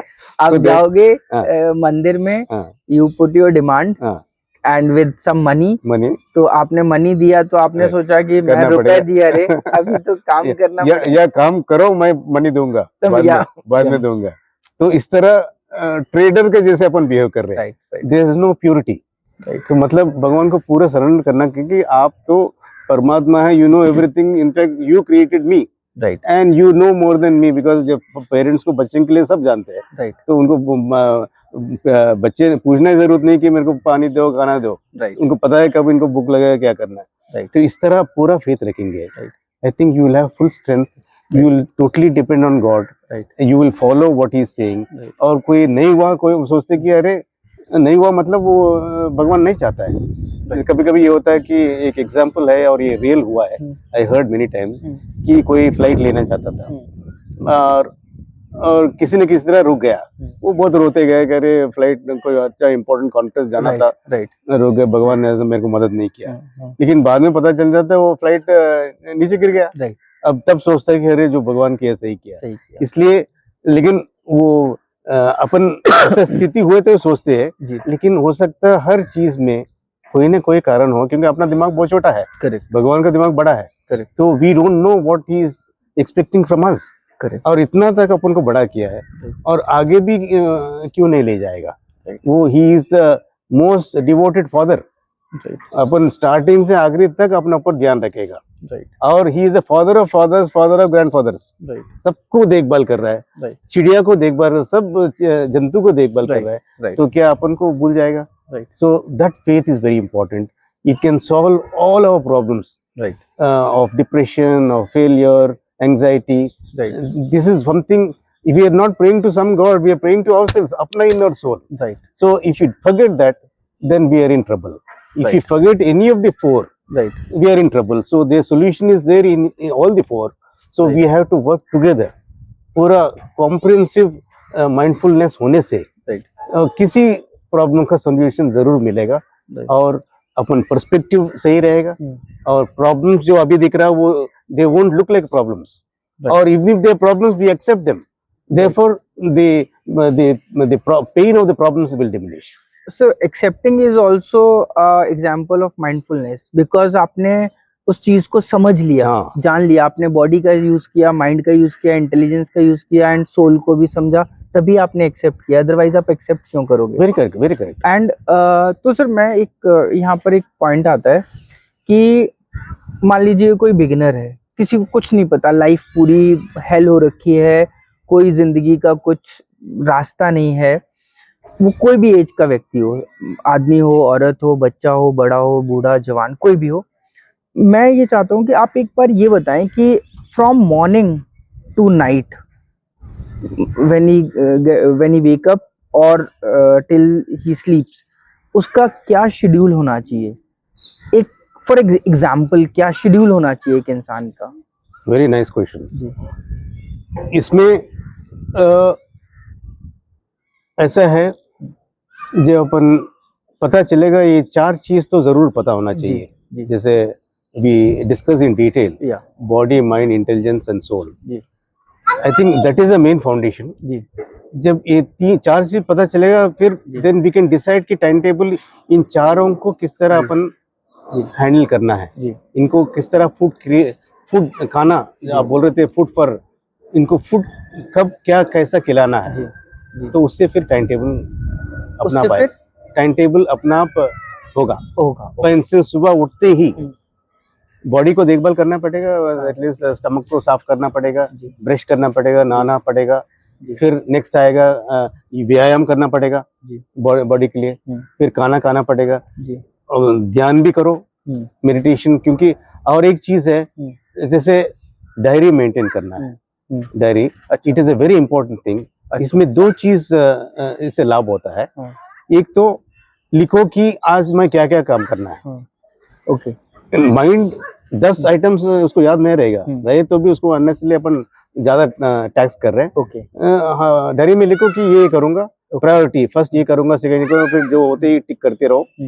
दूसरा है, जो भी अपना थॉट्स है उसको भी अपना डायरी में नोट करेंगे, क्योंकि आप जो कहा कि मन बहुत चंचल है, जी उसको भी कंट्रोल करना है. अच्छा तो थॉट्स, जो थॉट्स आ रहा है जी लिखने से, तो धीरे धीरे थॉट्स भी थोड़ा कम होना शुरू हो जाएगा, क्योंकि थॉट सोचेगा कि हमको कोई नजर रख रहा है. जिस तरह चोर के पीछे पुलिस जाता है, जी चोर धीरे धीरे भाग जाता है और डिसअपीयर हो जाता है. जी उसी तरह अपन थॉट पे नजर रखेंगे तो उसका स्पीड भी कम होते रहेगा, और जिस तरह थॉट्स आता है उसको भी लिखो, तो इसलिए अपन को पता चलेगा कि क्या क्या मन सोच रहा है. तो अभी साइंस, साइकोलॉजी बताता है कि maintaining diary is also a therapy. Oh so therefore दो चीज होता है, एक तो अपना दिन का दिनचर्या का टाइम टेबल बना सकते हैं कि क्या क्या काम करना है, जी एक्सरसाइज कब करना है, और कोई ऑफिस का काम क्या क्या आइटम्स करना है. फिर इसके बाद जो थॉट्स है, हो सकता है सुबह या शाम जब भी है, जी थॉट्स लिखो डायरी में, ओके तो पता चल जाता है कि माइंड धीरे धीरे कंट्रोल में आ रहा है. 1 महीने के बाद पूरा फिर वो डायरी पढ़ो, तो आपको पता चलेगा कि माइंड धीरे धीरे कैसा कंट्रोल में आ रहा है. ये तो बहुत सही चीज बताई है so this is one very practical thing. जी दो बेनिफिट जो बताया कि अपना एक्टिविटीज का प्रायोरिटी हो जाएगा। जी। पहले कौन सी करना है, जैसे कभी कभी क्या होता है कि इंपॉर्टेंट चीज अपन भूल जाते हैं, लिखने से क्या होता है याद रहेगा, जी। और जब होगा टिक करो, और थॉट्स भी इस तरह कंट्रोल करो, जी। तो अपना पूरा दिन, और जब उसमें से जो आइटम्स में कुछ कंप्लीट नहीं हुआ, नेक्स्ट डे करो। तो इस तरह बैकलॉग है, कैरी फॉरवर्ड करते रहो, फिर अपना कंप्लीट होता रहेगा। लाइफ रहेगा कि 24 आवर्स ही अपने पास, एनर्जी लिमिटेड है, तो काम तो बहुत करना है, लेकिन हम इतने ही कर सकते हैं। यू विल फील सेटिस्फाइड कि हम इसमें काफी पूरी तरह दम लगा के काम किया है, नहीं हुआ तो नेक्स्ट डे काम करेंगे। तो this is one thing, it is very very important to have this दिनचर्या, जो टाइम टेबल रखना। सुबह इनफैक्ट कुछ लोग प्रीवियस डे सोने से पहले ही डिसाइड करते हैं कि नेक्स्ट डे क्या करना है, या टाइम मिले तो फिर सुबह कर सकते हैं। इस तरह तो पूरा दिन का अपन पूरा टाइम यूटिलाइज कर सकते हैं, अपना जितना एनर्जी है। That is very important. Planning is very important, right. तभी तो अपना पूरा लाइफ अपना कंट्रोल में आएगा। तो सर आपने ये चीज तो बहुत अच्छी बताई कि डायरी मेंटेन करना, सुबह टाइम पर उठना ताकि आप सारी एक्टिविटीज कर सकें सुबह की जो दिनचर्या होती है, और एक्सरसाइज करना, मेडिटेशन करना।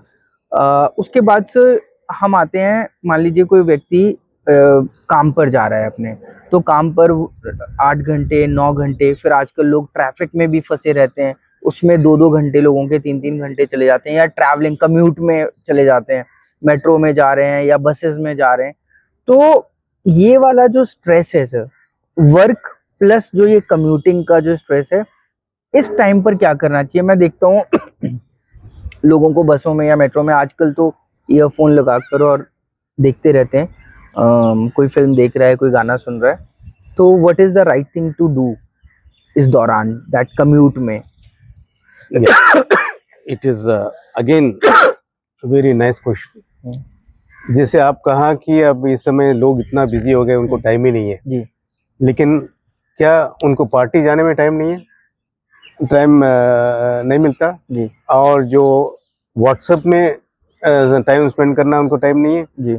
सोशल मीडिया और ईयरफोन में गाना सुनना, इतना टाइम जो मैं नहीं कहूँगा कि वो वेस्ट है, हो सकता है कुछ भी इम्पोर्टेंट हो सकता है, बट ज़्यादा तक ये है उस टाइम को अपन पूरा अपने कंट्रोल में रह सकते हैं। फॉर इंस्टेंस हम ये कहेंगे कि फ्यूचर में, जैसे अभी लोग कहते हैं कि बीपी डायबिटीज है, आगे तीन प्रॉब्लम्स होने वाला है जी। एक तो आई प्रॉब्लम लोगों को ज्यादा होने का चांस है, क्योंकि ज्यादा तक अपन स्क्रीन पे टाइम स्पेंड कर रहे हैं 24 आवर्स, जितना जब भी मोबाइल ऑन कर रहे हैं, लैपटॉप ऑन कर रहे हैं, कंप्यूटर ऑन कर रहे हैं।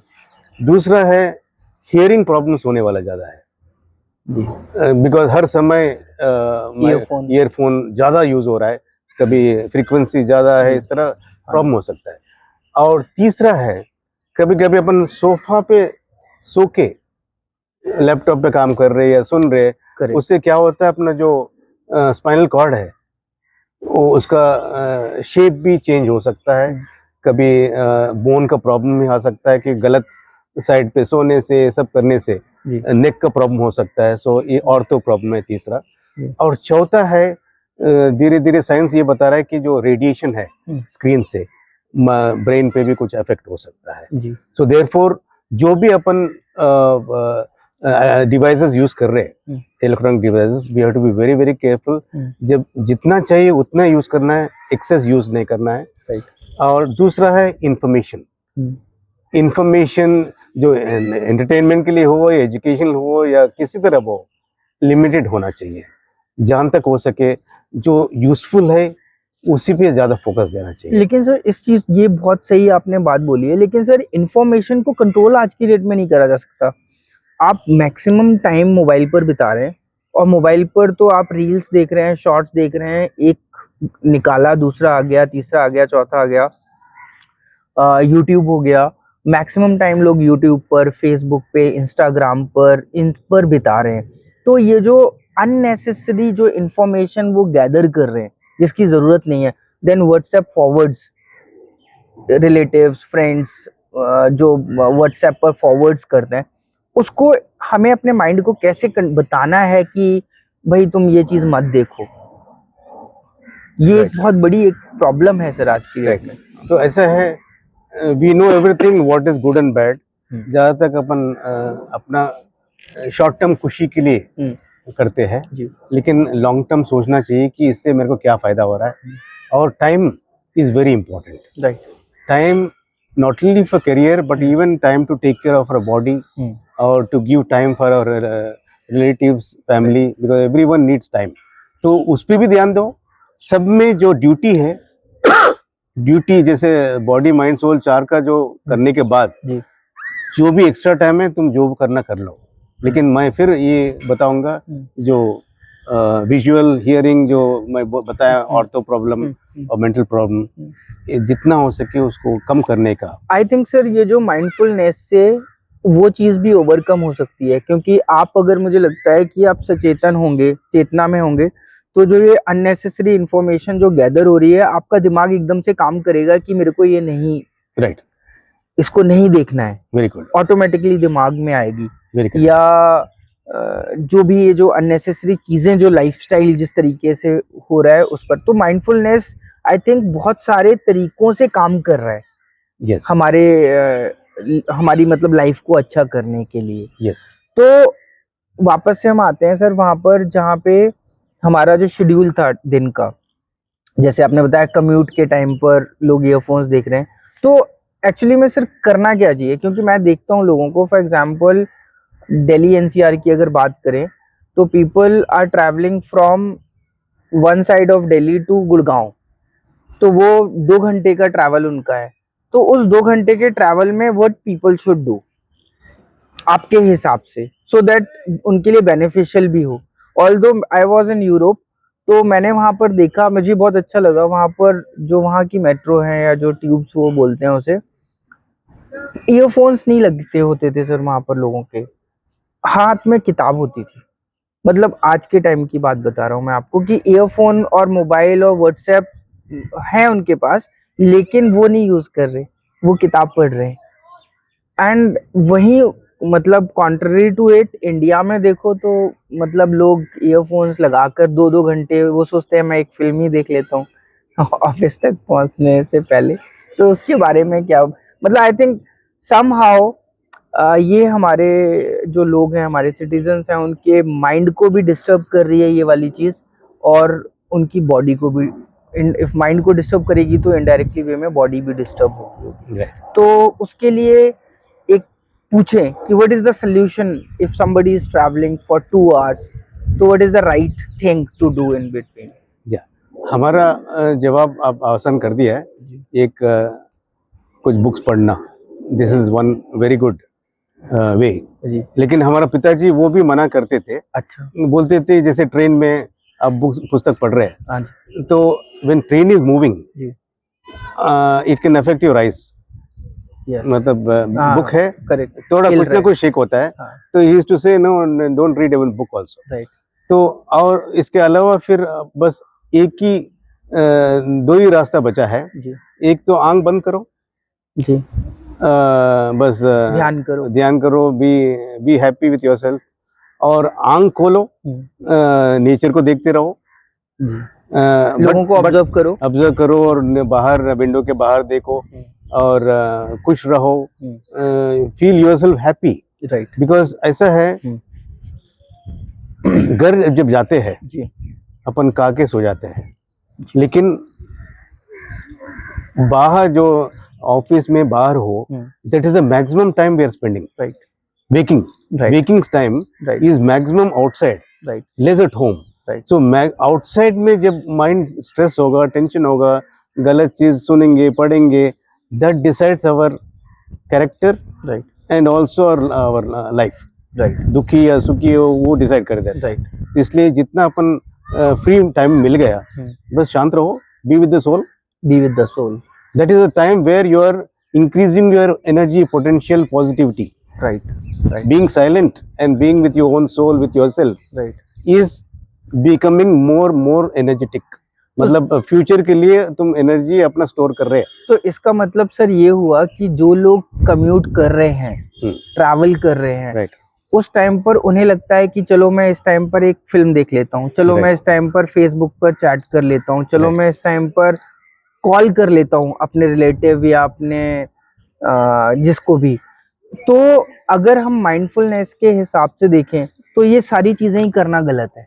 नो, फॉर इंस्टेंस कोई रिलेटिव से बात नहीं किया 3 साल, दैट इज और ऑफिस में तुमको टाइम नहीं मिलेगा, जी। घर में भी टाइम नहीं है, फिर यहाँ से बात करो। हाँ। बट ओनली थिंग नेबर को डिस्टर्ब नहीं होना चाहिए। राइट। सिमिलरली और कुछ अच्छा वीडियो देखना है, जो स्पिरिचुअलिटी पे कोई देखना है, हाँ। जो तुमको ज्ञान मिलेगा, कोई शांति मिलेगा, कोई Right. Music without disturbing others, right. देखो। देखो if you think it is good, अच्छा। बट देन ज्यादा डोंट स्पेंड पूरा 2 घंटा मत देखो, बिकॉज आंख स्ट्रेन होगा। राइट। 15 मिनट देखो, फिर उसके बाद रेस्ट ले लो। मतलब जब भी सर कोई डिसीजन लेना है हमको लाइफ में, तो हमें 4 जो चीजें हैं उसको डिटेल में सोचना है। Very correct. Body, mind, intelligence and soul. Very correct. अगर उनका जो परमुटेशन कॉम्बिनेशन है, अगर वो प्रॉपर बन रहा है उस डिसीजन के लेने के लिए, तो ठीक है। अगर वो कहीं पे भी डिस्टर्ब हो रही है वो चीज, तो अवॉइड करें। बस, वेरी करेक्ट। राइट। You're मतलब right. इस तरीके से। You're right. इसलिए हम, जिस तरह मैं स्टार्टिंग में जो बताया था पिताजी का, जी। हमको योगा, नेचुरोपैथी सब सिखाया, जी। उससे जो नॉलेज जो मिला है, जी। उससे माइंडफुलनेस हमको फायदा हुआ है। जी। क्योंकि क्या चीज पिताजी सिखाया है और क्या चीज हम करना है, क्या नहीं कर रहे, because that is your yard stick. Right. तो इसी तरह अपना जो माइंडफुलनेस के लिए कि जो 4 चीज अपन दिमाग में याद रखेंगे कि जो मैं कर रहा हूँ, whether it will help any of these 4. Right. If they don't help, don't do it. Don't do it. Don't do it. तो सर मुझे लगता है कि ऑलमोस्ट माइंडफुलनेस से रिलेटेड अभी के लिए तो सारे सवाल जवाब हो गए हैं, और मैं व्यूवर्स जो भी देख रहे हैं, मैं उनसे यही रिक्वेस्ट करूंगा कि अगर आपके कोई सवाल हैं तो आप कमेंट में लिखिए, और सर से कनेक्ट करने के लिए सर का mail ID and contact details मैं डिस्क्रिप्शन में डाल रहा हूँ। और इसी के साथ सर हम अलविदा लेते हैं, एंड आपका हमारे इस पॉडकास्ट में आने के लिए सर, तो टाइम निकालने के लिए और यहाँ पर एक अच्छी खूबसूरत जगह पे बैठने के लिए बहुत बहुत धन्यवाद। Thank you very much Alok Sharma, हमको अच्छा अपॉर्चुनिटी दिया है, एंड जो डिस्कशन किया है, it is very important, relevant for everybody, specially students and youth. तो दर्शन देना चाहिए through social media, through various podcast जो आप प्लान किया है। I wish you all the best, and I hope that you will keep helping the society in a positive manner. Thank you sir. Thank you.